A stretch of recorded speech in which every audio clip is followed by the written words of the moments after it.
So if you looked at the little video where we were talking, and I was trying to show you a version of a cable row, but I was pointing it out on the skeleton because we were trying to look at how your rib cage, your muscles on the back part of the shoulder, how all these things influence your strength and how it changes dramatically throughout something like a rowing exercise. But how the resistance when we're using a cable or a dumbbell actually gets tougher as you're getting weaker. And we talked about the problems with that. So I want to come over here and look at this machine. Now right off the bat, the whole industry is out there going, machines are bad for you. Well, relax and listen for a second. One of the things I think is really funny is all the people saying machines are bad for you don't know anything about machines. I think before you dismiss something, you should know every damn thing about it. Be an expert in it, and then you can go, look, this is why I'm justified in what I'm saying. You don't know any, here's some things that are cool, okay? That weaker position back here due to mechanical changes and length of muscle changes both, this thing allows for some of that. It gets closer to, here's the thing, as I sit on this machine and pull it back, these pieces designed in the machine, this cam, this change right here between this belt and this axis, this thing we call a moment arm that you don't need to worry about, don't let that be a hiccup in listening. And even the changes in your distance when you're pulling, distance from this axis when you're pulling, all of these things actually make it roughly 30% lighter depending upon the amount of movement you perform relative to this arm. So it starts giving you more resistance and it ends up giving you less. Now that's an interesting thing also because we also did a video, if you saw it, about 10 pounds is not 10 pounds. And we brought up in that specific one this idea of inertia. This thing is not 10 pounds or 100 or whatever because it's mechanically designed not to. And this doesn't mean that all row machines are built well. I can show you one that actually works the opposite. One of the most popular ones out there, like the hammer one, it actually starts lighter and gets heavier. And the path of motion is an epic failure because it actually encourages more elbow flexion while increasing resistance than it does shoulder motion.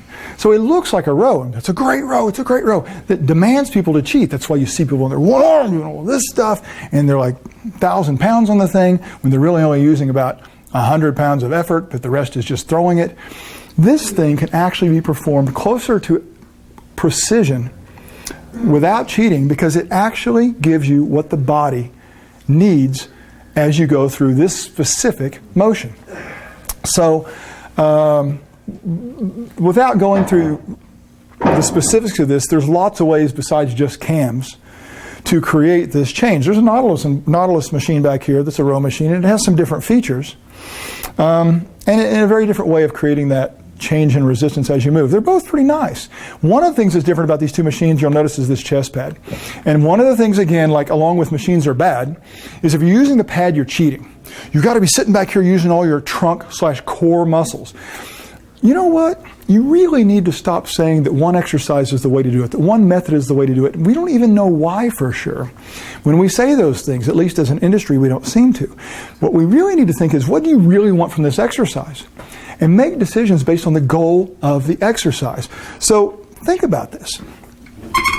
If I was standing doing a row, all right, standing, I've got a lot to control here. And if I'm not actually cheating, moving weight I can't actually move with contraction, I'm launching it. If I'm actually holding relatively still doing the standing, my load that I'm moving is going to be relatively reduced by all the things I have to control/juggle in the process. If I sit down, I reduce the juggle, which typically means I can do more load appropriately. Again, I still can't cheat and call it more load. What does the chest pad do? It again relinquishes some of the juggle, some of the things I have to control. Now, if your goal of the exercise is to have to control these other things, then you don't have the same goal for the pulling part that I might.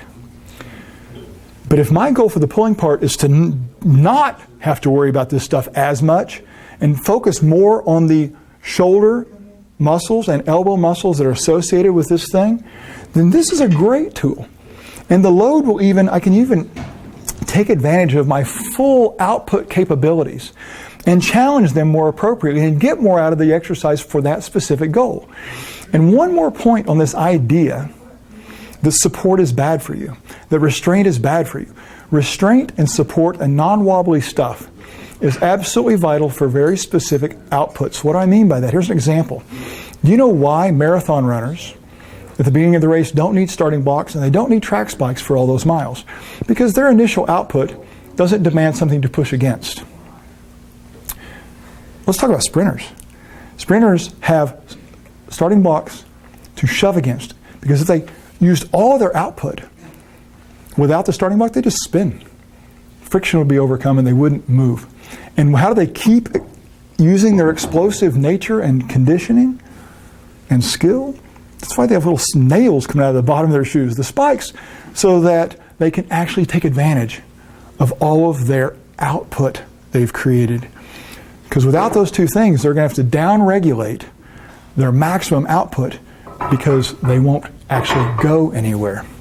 So these are really important things from starting to understand that these are for very specific goals, that not all of them are built the same. Some are far superior to others, but it's about understanding the body, understanding the goal, that kind of thing. And yeah, I can use this, not use this, but it's not a matter of good or bad. What do we really want from this thing?